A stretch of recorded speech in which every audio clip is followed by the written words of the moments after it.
Pernah nggak sih kalian ngerasa harga kebutuhan sehari-hari makin mahal? Harga beras naik, transportasi mahal, dan uang jadi cepat habis. Tapi penghasilan segitu-segitu aja, padahal kebutuhannya harus dibeli sama banyaknya. Contoh sederhananya gini, dulu uang 100.000 bisa dapat barang sebanyak ini di tahun 2010, tapi cuma dapat sedikit barang di tahun 2025. Nah, ini berkaitan dengan salah satu fenomena ekonomi yang namanya inflasi. Memangnya inflasi itu apa sih? Inflasi adalah kondisi ketika harga barang dan jasa naik secara umum dan terus-menerus.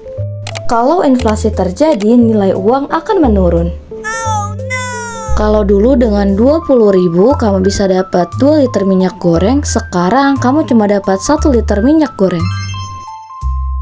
Salah satu indikator inflasi di Indonesia adalah indeks harga konsumen. IHK mencatat perubahan harga barang dan jasa yang paling sering dikonsumsi masyarakat. Nah, apa sih maksudnya IHK sama dengan inflasi? Jadi teman-teman, kalau terjadi kenaikan harga sebesar 5%, maka inflasi yang terjadi juga sebesar 5%. Teman-teman, inflasi itu disebabkan oleh beberapa hal. Salah satunya adalah permintaan. Contohnya gini, menjelang lebaran, orang-orang banyak banget yang beli daging. Otomatis permintaan daging meningkat, karena dagingnya segitu-segitu aja, harganya jadi ikut naik deh. Yang kedua, ada biaya produksi, contohnya bahan baku atau upah. Jika harga bahan baku bakso yaitu daging meningkat, otomatis harga bakso akan ikut naik. Yang ketiga adalah jumlah uang beredar. Kalau misalkan jumlah uang beredar makin banyak, otomatis permintaan jadi ikut meningkat.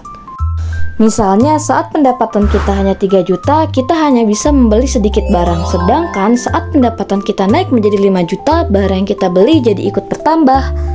Kemudian akan balik ke sebab yang pertama, yaitu meningkatnya permintaan. Inflasi bisa bikin harga kebutuhan pokok naik, biaya hidup tinggi, dan daya beli masyarakat menurun. Dan parahnya lagi, kelompok berpenghasilan tetap yang paling kena dampaknya. Kalau tidak dikendalikan, inflasi bisa membuat ekonomi tidak stabil. Karena itu, inflasi harus dikendalikan. Pemerintah dan Bank Indonesia mengatur inflasi dengan kebijakan seperti suku bunga, subsidi, dan pengelolaan ekonomi. Tentu saja dengan tujuan untuk menciptakan stabilitas ekonomi. Terima kasih sudah menonton. Wassalamualaikum warahmatullahi wabarakatuh.